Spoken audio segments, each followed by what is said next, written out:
ప్రపంచ చరిత్రలోనే అతిపెద్ద రికార్డు. భారతదేశ చరిత్రలో ఇదే అతిపెద్ద రికార్డు. ఏంటంటే 140 కోట్ల జనాభా ఉన్నటువంటి భారతదేశంలో ఉచిత బియ్యం పేదలకు ఇస్తున్నటువంటిది మోడీ సర్కారు ఎంతయ్యా అంటే 81,35,00,000 మందికి.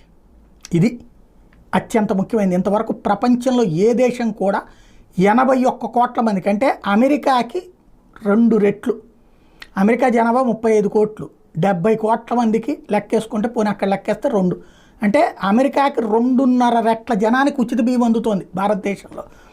దీనికోసం ఈ PMGKAY అనేటటువంటి ఈ పథకం కిందన లబ్ధిదారులకి ఏటా FCI రాష్ట్రాలకి ఇస్తున్నటువంటి డబ్బులు 3.6 నుంచి 3.8 కోట్ల టన్నుల బియ్యం ఇస్తున్నారు. అలాగే దీనివలన ఏడాదికి అవుతున్నటువంటి భారం 5.